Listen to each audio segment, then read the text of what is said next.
All right, guys, this gasoline, 32-gallon gasoline tank came in. It's a bunch of letters. That's the brand quote that comes from China.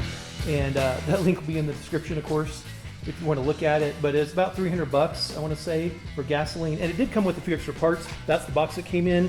And about the same weight as the diesel can. A little bit smaller looking pump, but it does have a ground clamp. So, you know, that's definitely what you want for gasoline, to be able to ground. Also, the switch is a little different. It looks like there's a forward and there's an off in the middle, and then there's a reverse as well. So you don't have to reverse your clamps to empty your hose. There's the filter screen, and it looks like just kind of a rough, crude filter screen there. We'll just make sure that's nice and tight and clamped on there well. Doesn't seem to be. Oh, that's just the end spinning there. We'll just make sure that's tight. 3/4 inch polymer hose, 145 psi, which is going to be more than we're going to be using, obviously. It came with the same nozzle. Looks like there's the hose kind of hanger, and it did come with some connectors, a couple clamps. There's an O-ring there for this piece right here, and some white Teflon tape. So I guess we'll use that. So that's all the parts. And let's get it going. Let's get it together. Okay, just looking down inside the tank, it looks nice and clean inside. I don't see any trash looking around. No, residue, no nothing. It's nice and clean inside, so that's good. That's obviously the fill cap, fill nozzle, which is also a bit smaller. Looks like you could still get a diesel nozzle in there pretty easily, but it is a bit smaller than the regular dedicated diesel tank. Now you can do gasoline or diesel with this. This is going to be a dedicated gasoline tank. So just like the diesel, 32-gallon diesel tank, all these are loose. So just make sure to put a snug on them there, and just make sure that's clean. Now the directions are, kind of poor. There's no assembly directions at all. But basically, just looking at the picture, this obviously goes down on the bottom, and so we'll drop that down inside. And looking at this seal, it's a little wampered right there. We're just going to make sure. It looks like it's going to straighten up though, and then this will just screw on the top, and this is actually what holds the pump on. I'm looking at these screws here thinking, oh, I'm looking for screws in the box, and I think, well, I missed some screws, but this actually just sits on top right here.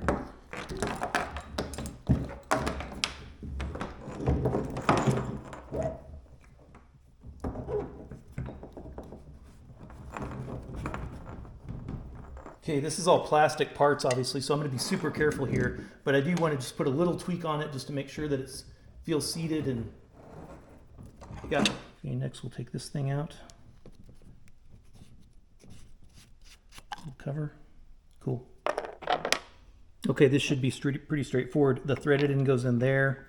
This is a barbed fitting here, not super sharp barbs. We'll use a hose clamp on there. That'll go in one end of the hose. The other end of the hose will have this, and this is what will screw into the nozzle. We're going to use this rubber O-ring right here, and of course we'll use a clamp right there on that. Okay, good. Okay, we got the O-ring on the fitting there.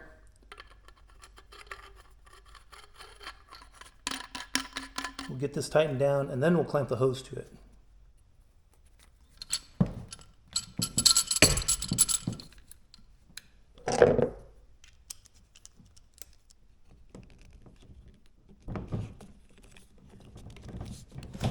Okay, that took all of 5 minutes. That was easy. A few differences in this brand and the Vivor brand of diesel, the diesel tank that's right there. And that video link will be at the end of this video if you want interested in watching that. Little shorter leads, little smaller leads, but I do like the reverse on this switch, which the other tank does not have. But this pump does pump a little slower, or somewhat slower, it says, 3.7 gallons per minute. Now that diesel tank right there pumps at 10 gallons per minute, what it advertises, and it moves some fuel. So we'll have to just see how this does. Smaller hose, so that's all kind of expected. Now 12 volts, let's see, working amps, 6 amps. So this is about half the amperage that the other tank has. It's 1/10 horsepower. It says you can calculate that, of course.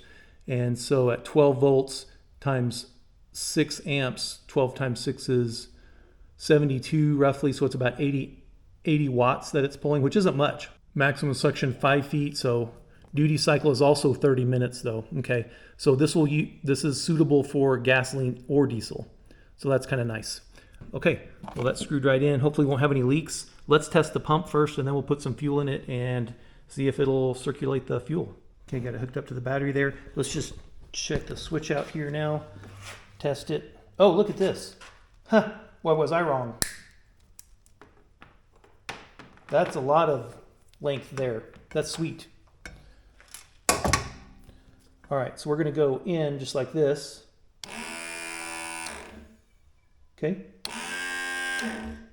Seems to work. All right, let's put some fuel in it.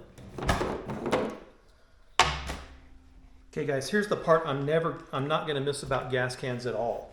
And so we'll open the vent, we'll do this. It's trying to hold the can up, tip it high enough, but put the nozzle in so it doesn't flip back and splash gas in your face, right? Because I've had that happen a few times. Okay, now I fill my gas cans to exactly 5 gallons, and it's just an old habit. So I'm gonna mark this right here. Let's put another 5 gallons in, we'll mark that. Okay, we got another 5 gallons. Let's see how long this takes. So here I just want to compare the time that it takes between pouring 5 gallons of gas with a gas can versus pumping 5 gallons of gas with this new tank. Why? Because time is valuable, right? So with this gas can, it has an aftermarket nozzle which does flow faster. I've also put a vent on it which makes it flow even faster. So this is flowing at about the fastest you can pour gas. And compare that to the pump, which is supposed to pump at 3.7 gallons per minute. So that calculates out to 1 minute 21 seconds to move 5 gallons with this pump. Of course, we'll check that next to see if what they're advertising is actually accurate. So that took 1 minute 16 seconds, which is very close to the 1 minute 21 seconds advertised by the pump. Now, how long is it going to take to pump 5 gallons of fuel with this pump? Let's find out. So I totally blew this first test. I didn't loosen the cap, so as the pump's pumping, it's literally sucking the sides of the tank in. Once I realized this, I opened the cap and the pump started pumping much better. All right, time for a redo. Okay, we're going to try this test again. I have the gas cap loose, and so hopefully there won't be any restrictions as far as that goes. Okay, starting now. Okay, so this actually took 1 minute 49 seconds, which is 28 seconds longer than the pump advertises it should be. And that's kind of disappointing. But on the bright side, I guess I'm still not carrying around 35-pound gas cans and holding them up in the air trying to fill some piece of equipment. And, if you're buying these gas cans, so many of them come with the stupid, the EPA required nozzles, and there's all different designs, of course, and they're so problematic. They flow slow. You can't get them close enough to your car to get your can empty. There's just a ton of problems with them, and I can't stand them.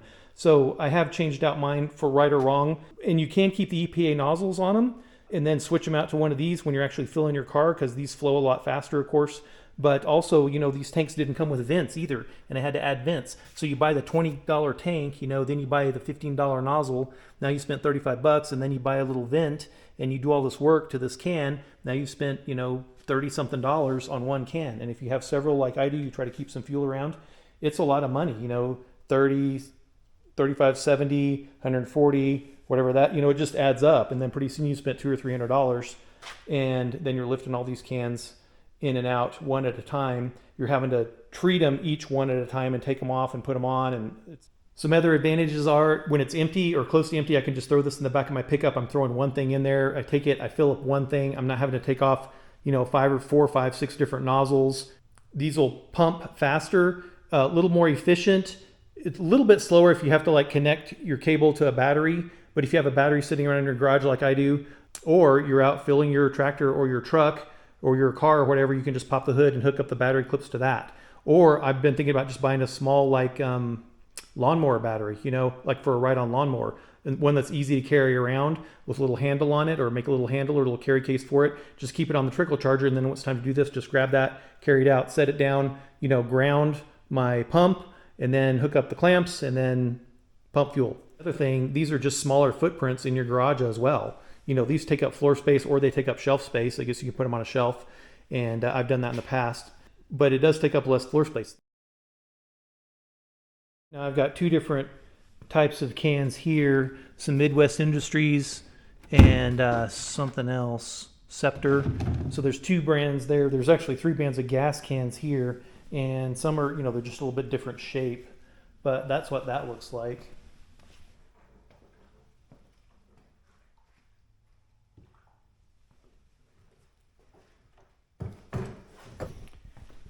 And this can is, or this tank is obviously a little bit different shape.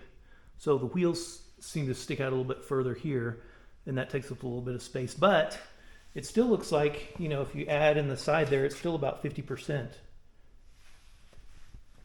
About 50% less space. Now, one of the cons is, you can't just take it everywhere. Yeah, you can roll it around the property, but let's say you run out of fuel in one of your pieces of equipment out in a pasture or something, or in a field. You don't want to roll this way out there. You might just want to grab a 5-gallon can. Well, if you have some of these already full or a couple already full, that's cool. Just grab that. Or you can use this, fill up a can if you just have these in reserve. So don't get rid of your cans because they still have a place. And then the other thing is do these make sense for everybody? Probably not. I mean, if you're just filling up a weed eater and a lawnmower, that doesn't really make a lot of sense. If you're kind of a prepper though, and you like to keep some extra fuel around for your car, let's say you want to keep some fuel around for your car in case it's not full and you need to fill it up. If you can't get to a gas station for whatever reason or can't buy gas, then it's a great thing.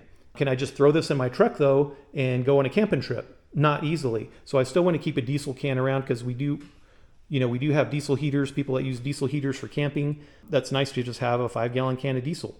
You don't want to take that with you. So cans definitely still have their place. Okay, so last thing, I got these little stickers. These will be in the description if you're interested in them. And so it comes in a pack of 3 of the gasoline ones, and this one, the kit that I got, has 3 gasoline and 3 diesel ones. So I did the same thing on the diesel tank. The diesel tank actually has yellow wheels, which is a little helpful, but still, if you're grabbing a nozzle and just not paying attention, you could easily put gasoline in your diesel things or your diesel fuel in your gasoline things, because the nozzles are the same size. If you're pumping fuel at the station, obviously the diesel nozzles are huge, so you can't put that in a gasoline vehicle.